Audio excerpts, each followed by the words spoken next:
Well, debris from an intercepted Iranian missile attack has injured at least 4 Israelis near Tel Aviv. Fragments from a cluster missile also damaged water infrastructure in the Bnei Brak district. A number of vehicles were damaged. Several areas of Tel Aviv have reportedly been hit. We're going to go to Rob McBride now, who's been following developments in Israel from the Jordanian capital of Amman. And this all adds up to a significant increase in attacks from Iran today on Israel, doesn't it?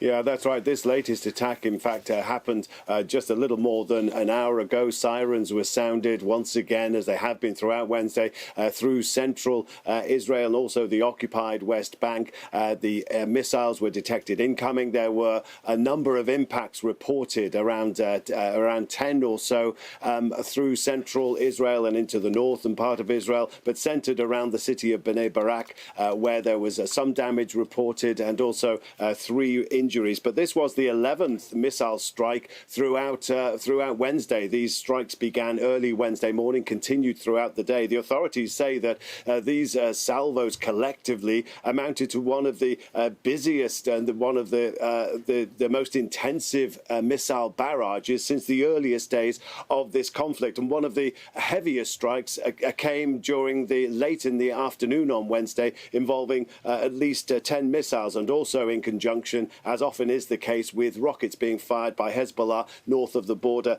in Lebanon. But the timing of this is significant. It comes ahead of the long-anticipated address by US President Donald Trump. This seems to be Iran's way of saying we are still a force to be reckoned with, and we have the missiles to back that up. It also comes on the first day of Passover, probably one of the most important events in the Jewish calendar, and came at a time of the day when families would traditionally be gathering together for the meal that marks the start of this holiday. So it does seem as though this was meant to cause a maximum amount of disruption.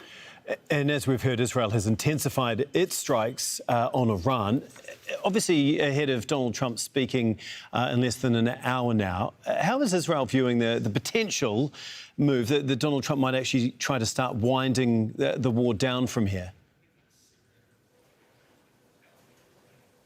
Yeah, I mean, Israel is weighing up its options, but all dependent on what Donald Trump is going to announce. There are various ways forward. It could be the case that Donald Trump is going to turn once more to ultimatum and deadlines, saying that you will open the Strait of Hormuz. Until you do so, we're going to increase the aerial bombardments, maybe resort to ground forces. If all of that resulted in a further weakening of Iran, Israel wouldn't be too unhappy about that, but would be happy to go along with its continued airstrikes. It still has a list of targets it wants to hit. Probably the least desirable option for Israel is that some magical deal has been agreed behind the scenes that is suddenly going to be announced, or that they're very close to announcing it. And a condition of that is an immediate ceasefire, and it has to stop its attacks into Lebanon against Hezbollah. Finally, there is the messy option where US President Donald Trump and the US simply go for the exit. They leave the war behind. They say